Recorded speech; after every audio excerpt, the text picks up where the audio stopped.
Hello and welcome to NM Enterprise 7. Today I have a special guest.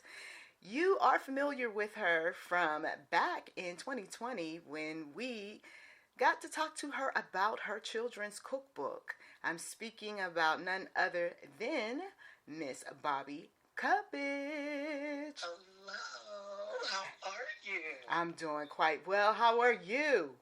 I am doing great, Nicole. I'm so happy we're doing this interview today. I'm just so excited. Absolutely. I'm excited to just be interviewing you once again. For some of you all, if you don't know, Bobby's a teacher. She's a writer, an entrepreneur, and a certified life coach. And some of you all have reached out to me about life coaches. And so this is a great opportunity to listen to Bobby and see if possibly there's a fit there and we could be able to get you connected. Bobby also has books that she published on lulu.com. A bedtime story for Anika, a short story called I'm Embarrassed to Say I Was a Gospel Radio DJ. That's a whole other story. Right? We're going to have to get you on for that one. And as a teacher, Bobby has taught writing classes for different age levels. She has several shows on her YouTube channel, including CCI Radio Show. And she has audio shows on blogtalkradio.com, Back to the 90s podcast, Gospel Excellence, and she's co-hosting a show called Crazy People Follow Us with her husband Samuel. So Bobby's got a lot going on here, and we're going to dive right in to see how she's balancing all of this. So one of the things that is particularly interesting about Bobby is that she has thrived for so long in her marriage and her faith, and she's done this without kids. I know some of you all out there, you are not about having the babies, but yet family members and friends are putting all sorts of pressure. So I want you to continue listening because Bobby is going to give you some insights on how to do this, how to just be respectful, but at the same time, establishing your boundaries when it comes to this sort of thing. So let's start off with, how do you manage to juggle your work, your home life, your personal time, Bobby, and any tips for keeping everything in check? Oh my goodness. First and foremost, I do want to thank you so much for allowing me again on your platform, because let me tell you, Nicole, it can get a little bit crazy trying to figure out all these things to do and whatnot, and how to get everything done. And honestly, the best way that I've found, besides prayer, of course, because this is nothing but God doing this.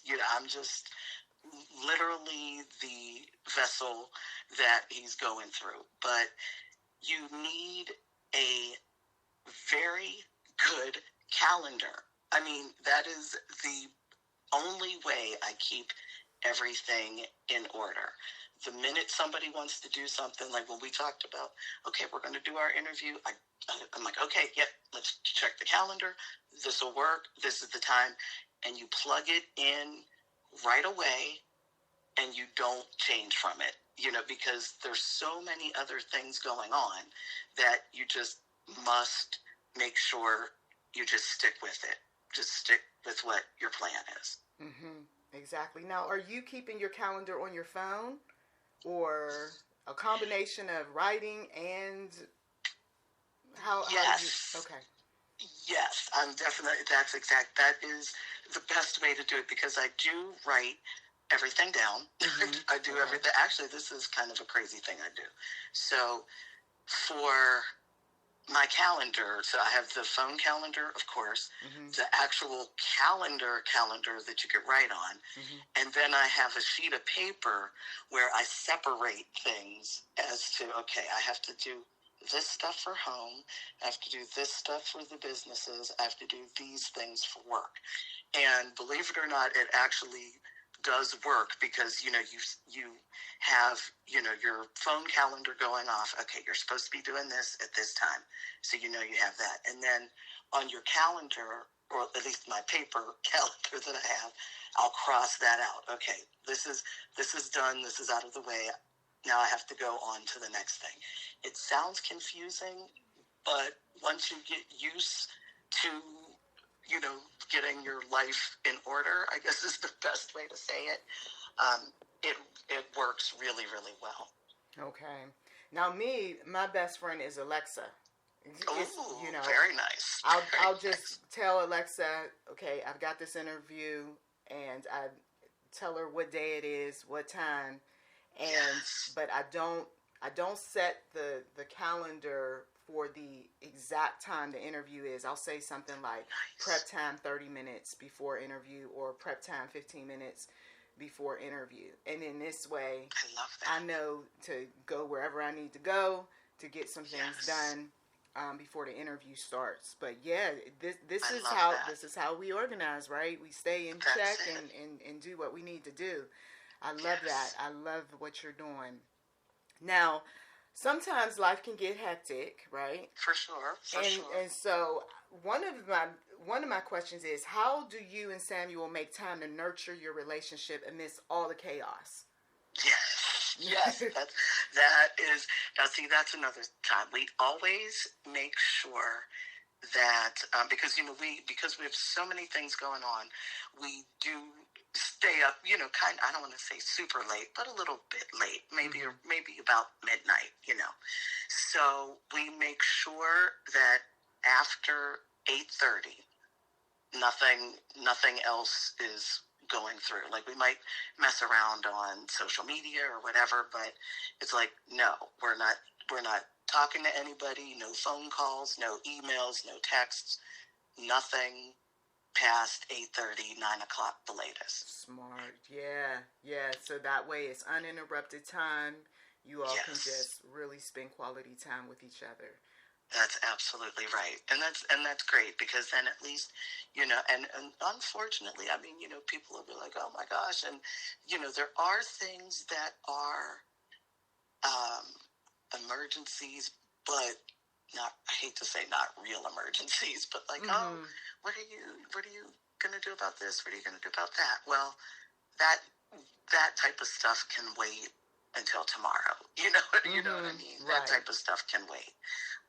Now, of course, if it's a real emergency, like somebody's hurt or sick or something like that, of course, we'll cut the time. But we always try to make up that time somehow, And but it's usually 8:30, no later than 9. No phones, no talking. We're not talking to anybody. We're not emailing and doing all that stuff. And it's just us. Absolutely. Now, what do you two enjoy doing to unwind and have fun when you're not caught up with work or other duties? We'd love to go away now that COVID restrictions and things are now lifted, which is great. We like to try to go away and do little things like that. Here in town, we in Pittsburgh now, they've got the city winery now, so there's a lot of different shows and events that are happening. So we've been trying to get to see different, musical artists that we might have missed, back in the day, and like, oh my gosh, this person is coming. We've got to see it. So that's kind of like a fun little thing to unwind. Maybe go out to dinner, once or twice a week. Just the usual couple type things. Exactly. And see, that's the thing. When you have people around you that they have families, right, and they're pressed with so much activity related to family, they just sometimes wish to have what you have, right?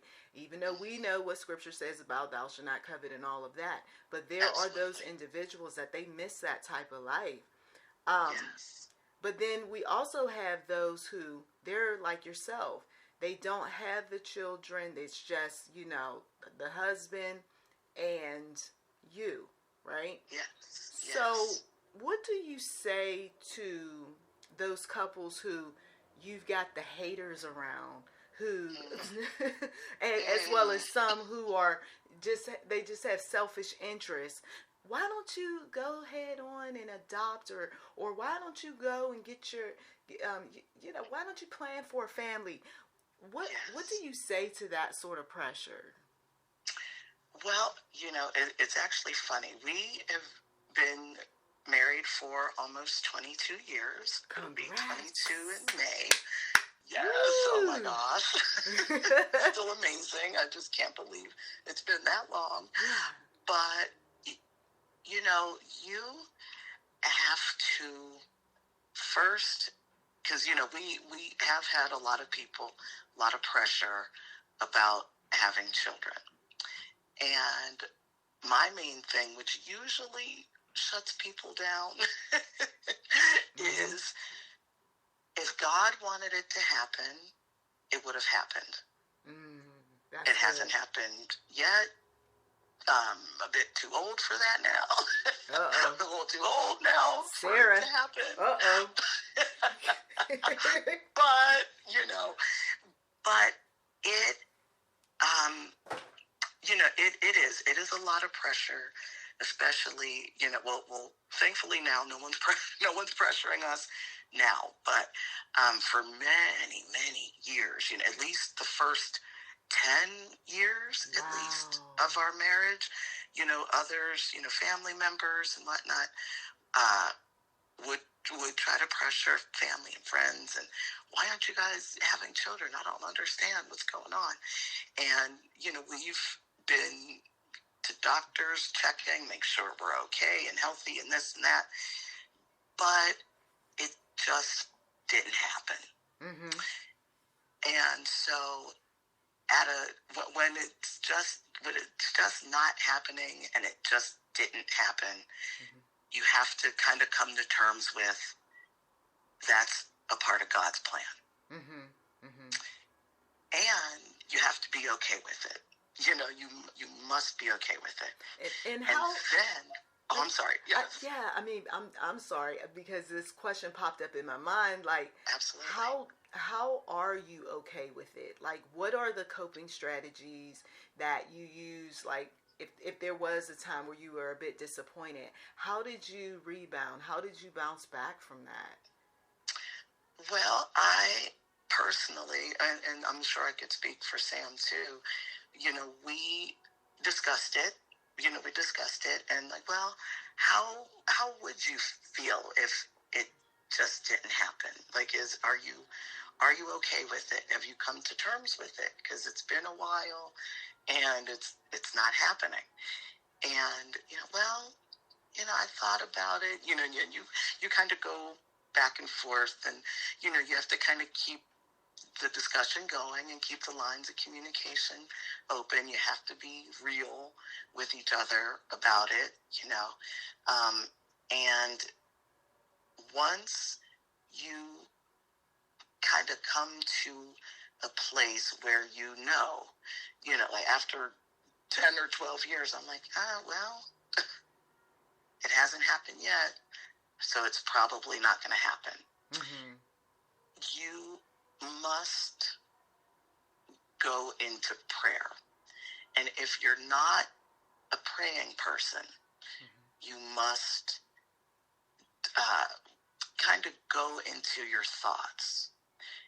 And you have to kind of think of your life. What would your life be with children? Okay? But, okay, right now you don't have children. What are you missing? Do you really miss not having something you've never had? If you've never had it, how do you know what you're missing? That's good. And we really had to think about it. And for me, because, I just love people and talking and just being out there, I was blessed to get 2 jobs that I currently work where I am in, contact with children. And that's key. It's but that's helpful. However, one time I was at a party, and it was one of those times where I'm like, oh, maybe, and it was a party for one of the parents I had all 5 of her children in school. I had all 5 of them. Wow. And yes, and they had a party, and it was interesting that they invited us to come, and so yeah, sure, we'll come. And it was a birthday party, and it was lovely, and we knew everybody there, and Mrs. Cubbage, and Mrs. Cubbage had my 2, and Mrs. Cubbage had my 1, and she had my 3, and all this. And they're, the men kind of shush Sam away, so the men were doing whatever they're doing. Yeah. And I'm talking to the ladies, and one of the moms said, Mrs. Cubbage, because they wouldn't call me Bobby. I'm like, you can call me Bobby. We're at a party. It's fine. You can call me Bobby. And no, Mrs. Cubbage. I'm like, okay, that's fine. I get it. And he said, why didn't you ever have children? And I said, well, it just hasn't happened yet. And the mom whose party it was, she said something that was just, it just stuck with me. And I thought, right now at this moment, because of course we were feeling away at the time about not having kids yet, and she said this, and I thought, wow, I am not upset anymore, and I'm not going to be upset about it anymore. She said,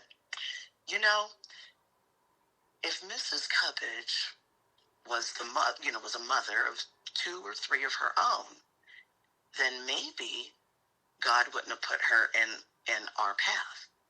So it's awesome. It would have been awesome if she had her own children, but she was able to be a mother figure and a mother to all of our kids and many more. Ooh, yes. And I said, wow. Wow. And I said, you know what? I'm not mad anymore. I'm not mad anymore. I said, you know what? That was God's plan. I was not supposed to be. I was supposed to, have all this. I mean, the working in preschool and an after school program.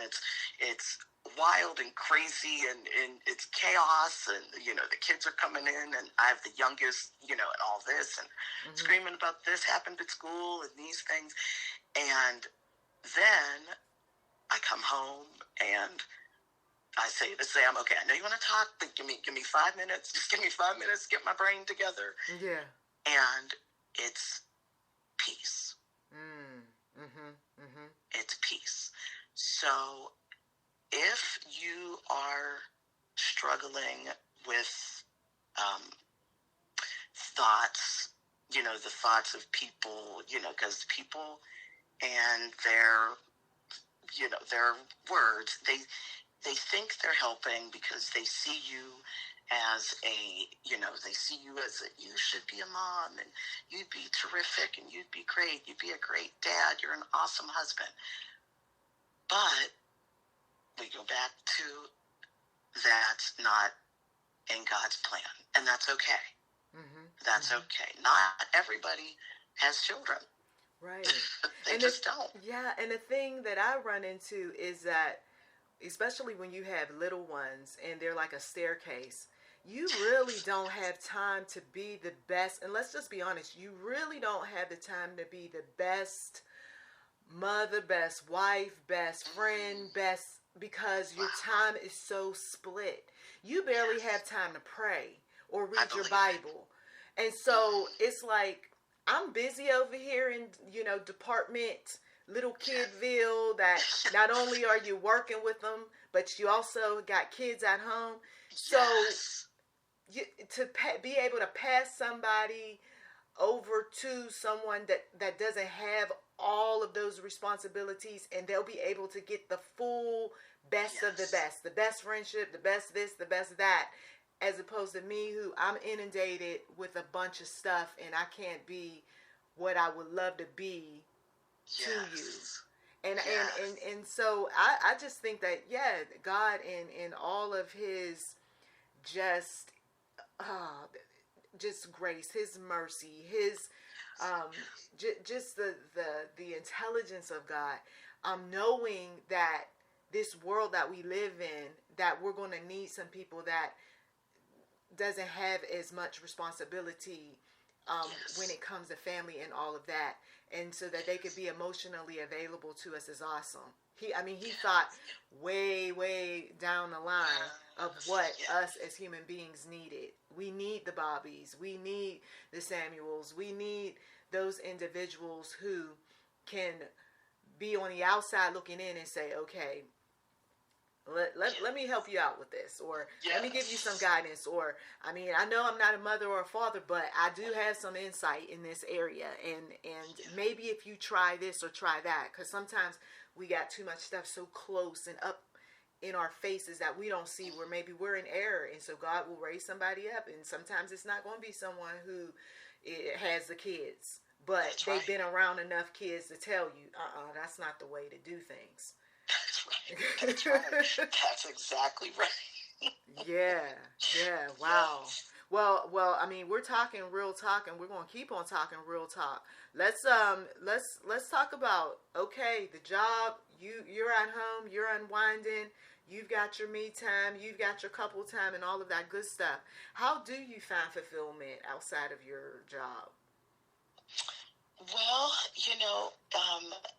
one of the things, it is, you have to, as you said, we go back to the beginning with the work-life balance, and you have to not only have work-life balance, but you also have to find time for not only yourself, but for some fun, and some, which is so funny, I'll call it just like, brainless, brainless stuff, because you need to, it's hard to constantly be on. You know what I mean? You can do it, but you need a moment, and maybe several moments throughout the day where you just need something that's not going to necessarily challenge you. Like, you could watch, I don't know, something stupid, stupid on TV, or, it has to be something that could bring your brain down, because you are constantly on the go. I know you are. I know I am. Right. So many are. But even if you can find, like there's a half an hour silly sitcom, something silly, where you don't have to think about it. You know what I'm saying? Right. You don't have to think about all this and all that. And oftentimes one of my go-tos, I have several. Okay. One of my go-to shows, which is so ridiculous. It's so ridiculous, but it's so silly, and you don't even have to think about it, is Supermarket Sweep. Oh my gosh, yes! That was my mother's little go-to. Like, this is my Supermarket Sweep moment. So, everybody, you do you. I'm gonna watch this, or you can come on, and we would try to guess, like, what the person was going to get, to make that total go up. And my mom would scream at the TV, "Get the meat! Get the meat!" And we're like, what? But it's so ridiculous. And it is so, like, now that you can stream things and stuff, right on YouTube and whatnot. And I'm like, one time we were looking through the streaming channels, and I'm like, Supermarket sweep. I don't even remember that, Nicole. I'm like, what? Yeah. What was that? And Sam was like, oh, yeah, like you said, Mom used to watch that, da-da-da. I'm like, oh, really? Well, where were we when they were watching this? You know, where were we? We must have been, I don't know, you know what we were doing. Yeah. But it's ridiculous. It's so ridiculous. They're ripping through the supermarket aisles and stuff, yeah. Ridiculous. And I want to see the Leslie Jones version. I haven't seen that yet. Okay.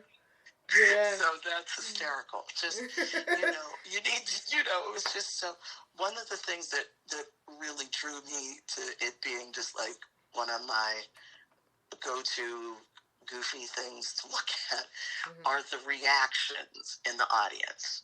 And the reactions couldn't have been more fake. It's like, you are not that excited that this person put 5 bottles of bleach in their cart. You are not that excited. Or let's make a deal. That one. Oh my gosh. Oh my. Yeah, gosh. Yeah. And then with Wayne Brady. Back in the day. Why can't I think about what That'll Come to Me. What is the name of that? That'll Come to Me. All those shows back in the day. All those shows. Yes. They were priced. And then some of them are still here. Ooh, excuse me, but yeah, oh my gosh, there were so many of them. Pressure Luck. Yes. Oh gosh. The Pressure Luck, though, of course, with that little scandal they had going on, that's a whole other. See, we could talk about that. We could talk about that too. But all of those shows. Or Deal or No Deal was that? Deal or No Deal. Yes, that's it. That's it. And it was just such silly fun that you didn't really have to think about, and you didn't have to worry about. And it's like, you know what? Let's travel back, and let's go there for now, because my brain is doing too much. So let's just dive into the silliness, right. and you need that sometimes, and it's okay. It's okay. That's it. It's okay.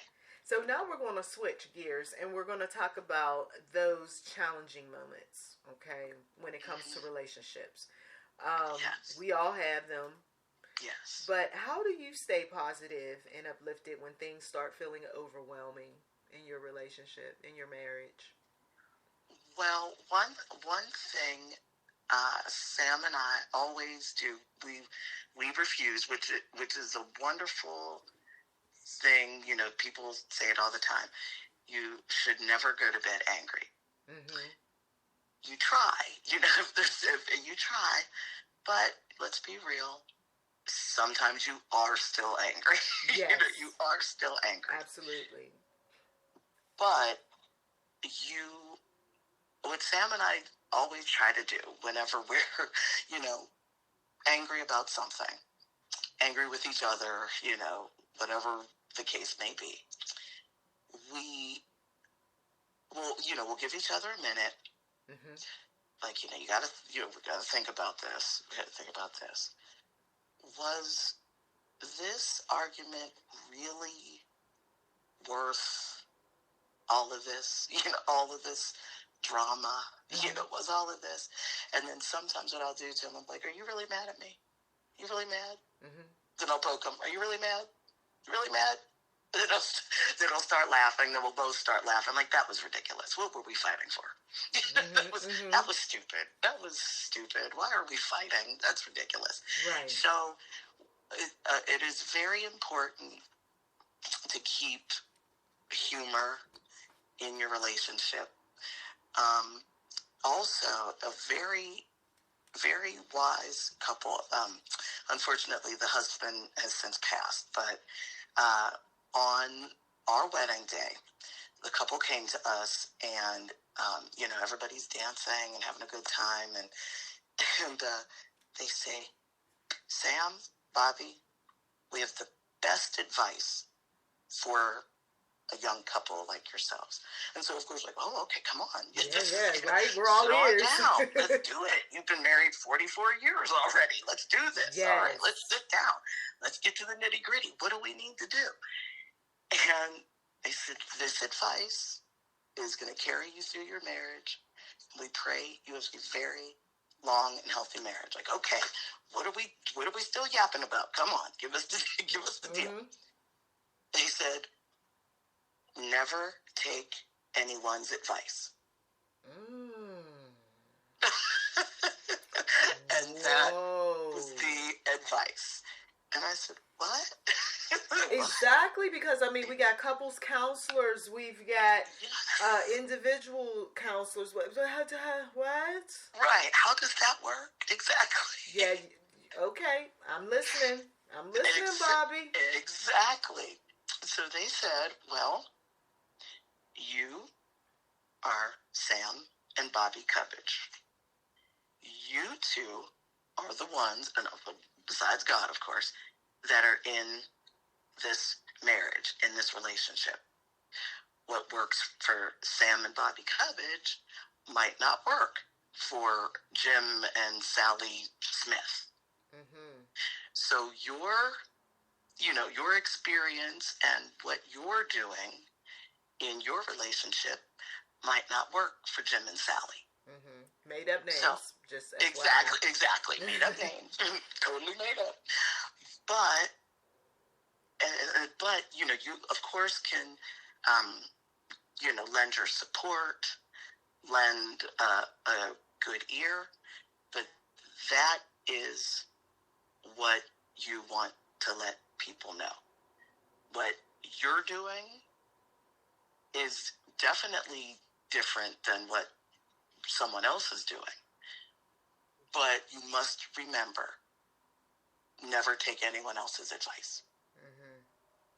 And we're like, wow, that's great. But it's like, wow, that's really, that's great, but weird, but great, weird, awesome, thank you, we're confused, okay, but it settles in, though, for me, Bobby, as you're talking about it, because you're the one who knows that man.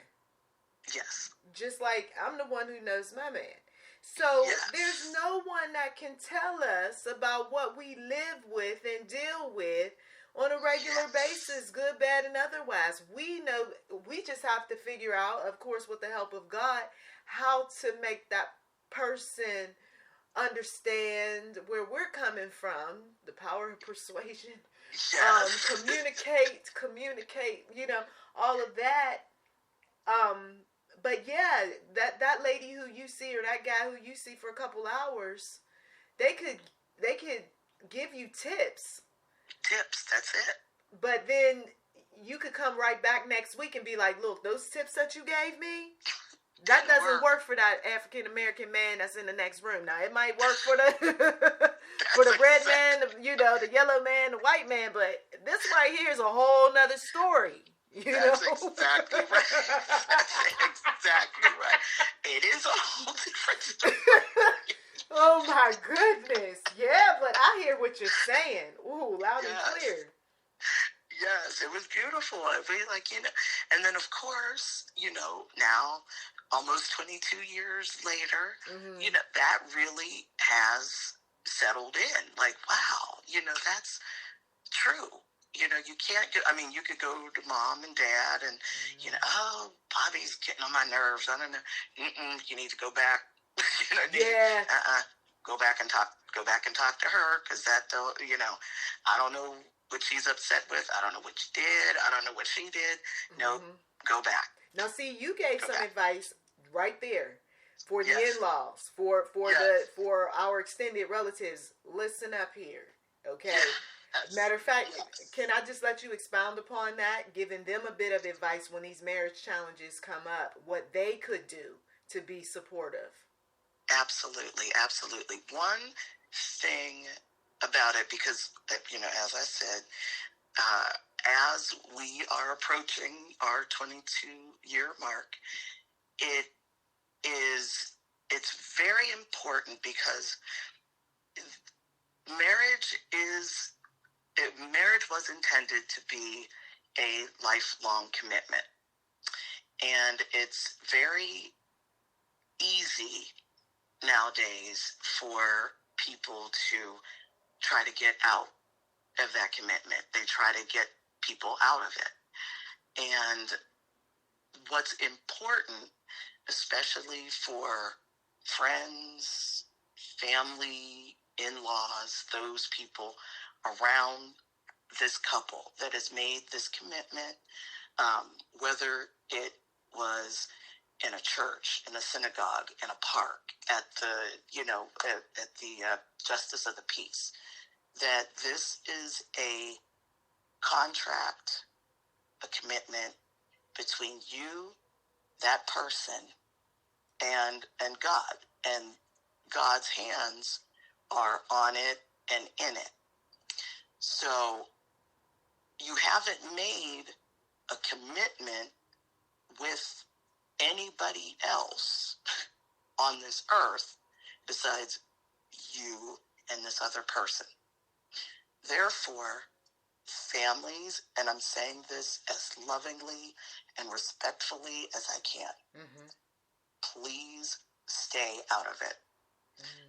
Please allow the couple to work things out. Now, if unfortunately there are some things, some marriages that just don't work out, and it just doesn't work, and they're, two people that are together and they've tried, and, I have a friend who unfortunately just got a divorce, and she and her husband were married for 10 years. And I said, oh my goodness, I said, 10 years, that's a decade. I said, how in the world did you, I'm like, after 10 years, you should just float now. You're good. Right. You've gotten over all the crazy and the bad and all that. And she said, Bobby, we shouldn't have gotten married to begin with. Okay. And she said, and I knew it. And she goes, we both knew it the day of the wedding, even before the wedding. And we were just caught up in wanting to have a wedding was really the draw. The draw is the wedding. The wedding. That's the draw. But nobody really thinks in the midst of, the cake, and the bride looks beautiful, and the groom looks gorgeous. Say that. And, yes, and the flowers and everything is wonderful. Nobody thinks about the next day that starts the marriage. And now we have to be serious. Now this is serious. And so, as respectfully as I possibly can, mothers, fathers, please allow your children to work it out, to figure it out. You can give tips, like we said, give tips, but please allow them to try. Don't get involved with all of that, oh, well, I agree, because I didn't like her to begin with. I didn't, no. Yeah. I've heard people doing that too. Please don't do that. Whatever your feelings are about whoever your child married, please keep it to yourself, because it was their decision, and it's their contract between that person and God. So please stay out of it, and please do not block their blessing, and don't block your own blessing by trying to mess them up. And that's a good one too. Don't block your blessing. Yes. Trying to yes. And I think that's what happened with some of these families too, was that you spent, not you of course, but they spent so much time saying so much negativity about that relationship, and that couple took those vows before God. Yes. And all the while where they're thinking, that's what they get, and this, that, and the other, and wishing evil. Evil has a way of bouncing back like a boomerang effect. And now that mother, she's sitting up here going through all sorts of issues with her husband, and they've been married 10, 15, 20, 30 some years and never had a problem. But then your children have these relationships and you're meddling and saying things you have no business, and now those problems show up, and meanwhile their relationships end up thriving. Yes. Woo! Yes. Because the God we serve, he works that way in an interesting way, don't he? Yes, he does. It's like, no weapon formed against me shall prosper. And it never will. Uh-huh. I don't know why people don't understand that. No weapon formed against me shall prosper. It is in the Bible. It's not going anywhere. It hasn't changed. It's the truth. You can look, you can watch, and this is a challenge that I have for your listeners. Okay. I want your listeners to see, and don't comment on anything, but look for, in fact, why don't we use the folks on TV, because there's always some drama going on with the young folks on TV. Mm-hmm. Watch these marriages and you don't have to watch the shows they're in or whatever, but a lot of this stuff will come up in the news. Oh, so and so broke up, and this, that, and this. They were married for a week and they broke up, that kind of thing. Pay attention, because I'm sure there's somebody crazy, I hate to say crazy, but something going on in their circle, stirring up trouble. And keep an eye on it, and please respond to Nicole about what we said here. And yep, I saw so-and-so, they were together, they got, today's 19th, they got married April 19th, 2024. Here it's March, 2025, and they're already broken up. It's sad. It's sad. But there's somebody always trying to stir the pot. And if you are strong in your relationship, and you must have faith, of course. You must have faith, but having strength in your relationship, strength within yourself, and strength in your partner, knowing who you and your partner are as individuals and as a couple, there's nothing that can stop you. That's Bible too. What God puts together, no man put asunder. Yep. That is correct. That's right. Absolutely. Wow. That's exactly right. Because I was hearing that, I said, we're not going to get past this conversation without a scripture, because I heard it in the spirit. I'm like, God showed up. Bobby's talking. God showed up. Oh my goodness. Oh wow. So here's the thing. How do you, and we're going to switch gears just a little bit, but when it comes to the self-doubt that creeps in, right? Every now and again it shows up, whether it is about marriage, or I don't know if I can make it, or self-doubt about the job. I don't think I'm going to do well at this job, or self-doubt about, I don't know if I could be able to go up to my family and tell them, listen, I don't want kids, and I'm not ready to marry anybody, How do you shake off those thoughts like that and remind yourself of your value, your boundaries, how beautiful you are, all of that good stuff? Because those thoughts, the self-doubt creeps into play sometimes. How do you shake off those thoughts, Bobby? Well, you know what, that is so true, Nicole, because I'll use an example actually that'll hopefully answer your question. Okay. Sometimes, as a teacher, when you're teaching, you really don't know if things are getting through, or if anybody really notices, you in your little room, and you're doing what you can with the kids, and you're doing what you think is right, and teaching them life lessons. Even, I teach children as young as 3, so, you're like, okay, I hope something is getting in there.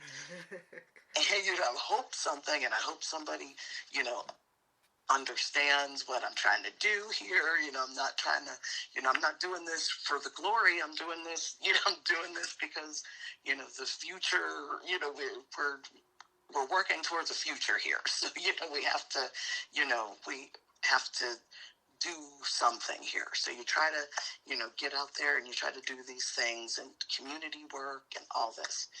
And I was stressed out. I was just tired, and summer camps had started, and I was working, and I'm like, okay, I have to finish this with the end of the year stuff at the preschool. I have to finish this over here, and I got to get started with this. And I come home, and Sam works from home now, so he's working, and he says, oh, you got a letter from the community center. And I'm like, oh goodness, community centers, they always ask for money and things going on. And, stuff. Hey, there's a need. There's a need. There's only 1% of our population that's really doing, the things to really, help out. No, actually, the money, it's the money. That's the whole issue. I was very surprised at those statistically. Just the lack that's out there. The lack is it's unbelievable. So I'm just like, I'm exhausted. I just need a minute. Just need a minute. And I'm sorry. I'm just growling at you. It's not your fault. I just need a minute. And so he says, no, you're not growling at me. So I just wanted to let you know there's a letter on the table, whatever. I'm like, okay. So I open up the letter, and I see every year our community center, they have like a fundraiser.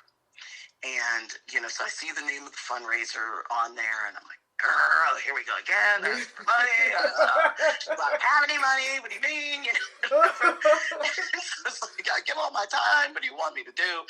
And so I just barely skim over it. I'm like, okay, the major event, and it's always lovely, and it's like, you get dressed up, and you go through all these things, and I'm looking, I'm like, yeah, okay, all right, 40 years, okay, blah, blah, blah, blah, blah, okay, got it.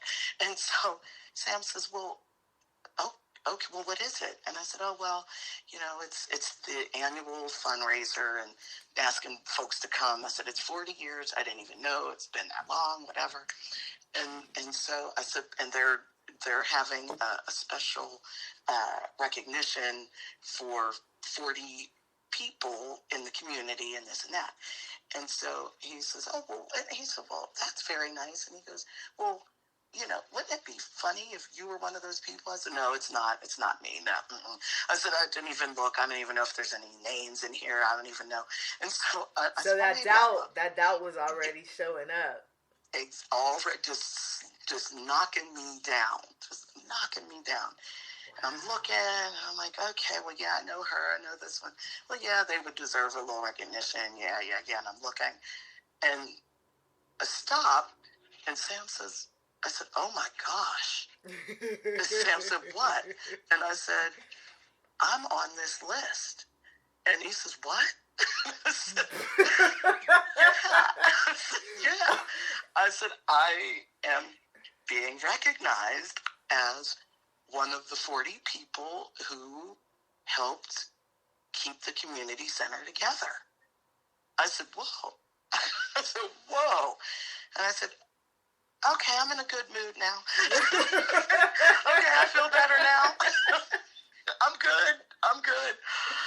But, those are the types of things. So in saying all of that, no matter how you're feeling, I know you're tired and you're doing a lot. You're probably doing the most. You're doing the most.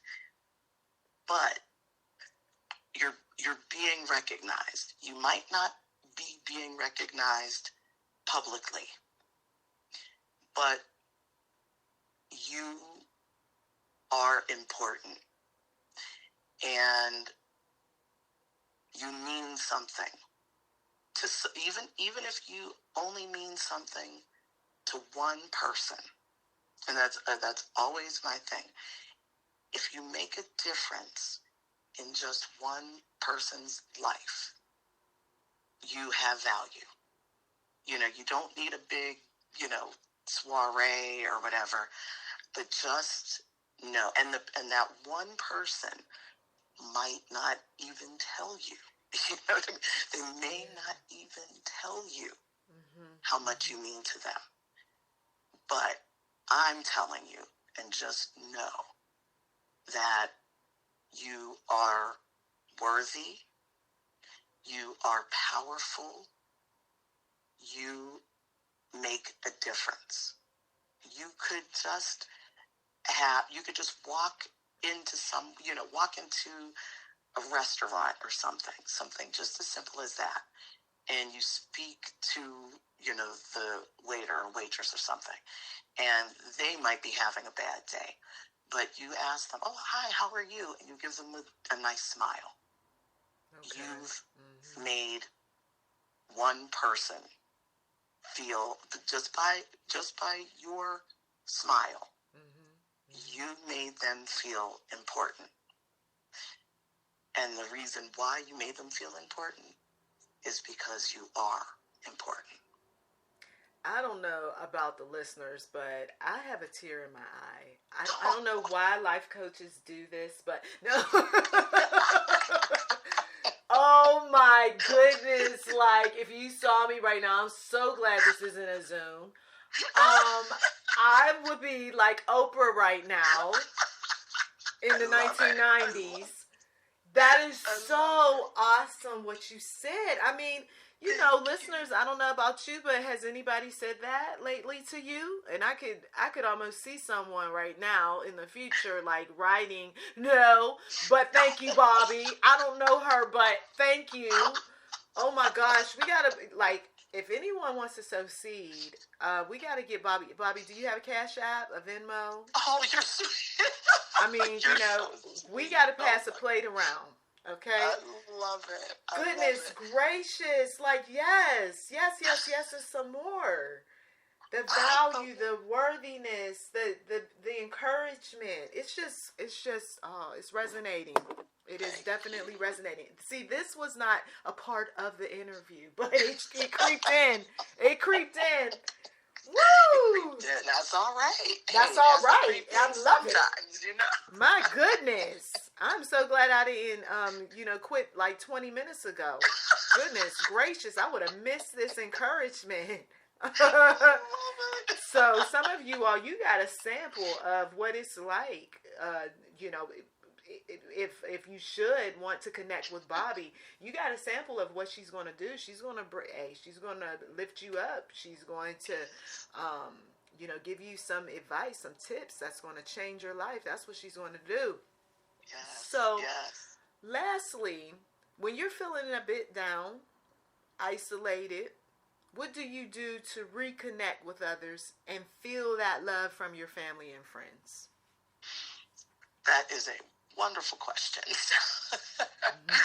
I like to, at least if the family can't get together, often. I don't know if people are still doing, the Sunday dinners. Probably not. Probably not, because things are, life is so much different now. But it's very important to Sam and I that we stay connected, especially, to family and friends. And we do our best to, Sam talks to his mom every day, which I think is absolutely beautiful. My folks are usually busy running around too, even still, still moving, doing what they do, which is fine. So I try to, and my sister is out there doing her thing. So I try to lock everybody down for at least once, maybe twice a week, that we could do a video call so we could see each other and just yap for a couple of hours on the phone if they're able, And then once a month, we, my folks, my sister and Sam's mom, all live within about 5 or so minutes of each other. So we'll make our rounds, we'll make That's our rounds. so convenient, right? You don't have the complaints of gas money. Or, Yes. child, I ain't got $400 and some plus dollars to come see. No. You know that's right. You know that's right. Somebody will have to hit the Venmo and the CashApp for that one. Yeah, like the plane tickets and everything. Yeah, that was a serious challenge, especially when I was over in California, living out there, to travel to Pennsylvania. I traveled to Pennsylvania every 2 years to see the family up until people started passing away, Bobby. Yeah. Yes. And then back then it was just like, okay, we need to fundraise here. Okay. We really need, and they're like, well, you got a YouTube channel. Can't somebody help you out that way? Like, we really want you to come, but because money was, money every now and again is funny, right? It really is. So, just to see family. But that's awesome. That 5 minutes away and being able to connect and doing the video calls. Because you're also, once again, giving some great advice on how to, connect with family, making that time, setting it aside. Yes. Yes, you do what you can, and the things that are important to you, you'll make time for, what I'm saying? So that's why it was, when you reached out, it was important for me I'm like, okay, I'm not going to wait. There's got to be time, there's got to be time in the schedule. We got to do this. We got to do this. I wanted to give you a 4-year break since the last interview, because I figured, 4 years, she's all, rested and good to go. Because I don't want to be that friend, that kind of friend that's just always calling and everything. So every 4 years, I'll reach out to you. Then that way, you'll never talk about me, being that burden. Because I give people space, a whole lot of space. I love it. Like, is Nicole okay? Okay, we're just okay. Yeah, she's good. Did she post something today? Okay, yeah, she posted. Okay, good. She's fine. I know that's how some people are knowing that I'm still alive. Is they'll go, oh, she's got a post on YouTube. She's still alive. She good. She's good. Right. She's all right. I'm good. I'm good. She's fine. Now, when she stopped posting, then we're gonna start, finding out what's going on. Yeah, there's a problem here now. Now I got a problem. Jesus might have took her, okay, but it's like now I'm gonna have to start looking now. Start looking and checking now. But I am so just grateful. So we covered quite a bit. I hope that those who have listened to Bobby today, I hope that you all have gotten what you needed, right? A bit of encouragement, some direction in terms of what your next moves are when it comes to family, right? Marriage, children, all of that good stuff, that you feel encouraged knowing that there are others out there like you. And they are still surviving and thriving and doing all of that good stuff, no matter who says what, and keeping people out of your marriage. Yeah. You see, I mean, a long time ago, we heard Will Smith say something about keeping, Jada's name out, and then later on, we found out these people ain't even together. See, I hope you're not living that kind of life. Let's keep it 100 all the way around. All the way. Well, I appreciate you so much for sharing. Now, let's take a moment to share where our listeners can learn more about you. And I'm serious about the Cash App and the Venmo. So just fire away on your contact information. Every now and again, I get individuals who are interested in a life coach. So that's wonderful. Yes, yes. So they need to know how to contact you. Well, believe it or not, this will hopefully be nice and easy. Let's hope it'll be easy. If your listeners and viewers would go to www.pandemicpresspublishing.com. Okay.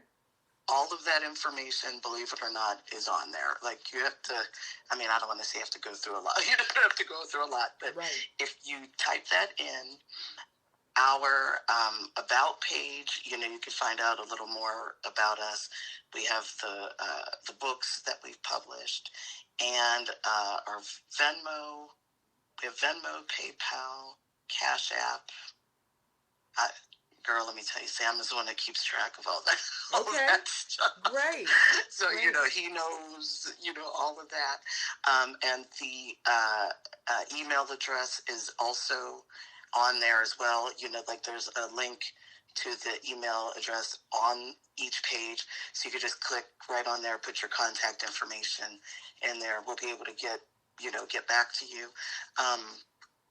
We usually, if it's a publishing question, we usually do that Monday through Thursday. So that way on the week, like Friday and on the weekends, we can get to other business. But we will get back to you. We usually try within 24 hours, like as quickly as we can, because, as Nicholl said, we are also working jobs as well, working jobs as well. So, so we do our best to get back in a timely manner. But yes, if you go to www.pandemicpresspublishing.com, you'll find, many ways to get in touch with us. All right. Sounds good. And we will have Sam on. He will be talking about, his journey with regard to his father, and just, what popped in my mind about your husband Samuel was the good son, is what I heard in the spirit. The good son. Yes. And he's going to be able to give our listeners who are struggling right now with their dads and all things related to dad. Yes. He's going to be a bit of encouragement. Sam had lost his dad, and for those of you all who know just the pain of that, or even your dad still being alive, but you know that he might be terminal, right? It's those sorts of things that Sam's going to be able to help us with, and I'm just excited about having him on as well. And yes, so he's lots ahead. ahead. To be on too. Yes, absolutely, lots ahead. Well, thank you, Bobby. I don't want to hold you up any longer. And once again, she gave you the contact information. Listeners, feel free to like, subscribe, comment, share. Blessings to you. Yes, please. And we would love to connect. And, we are on social media. Like I said, all of that is on the website. So please read and reach out.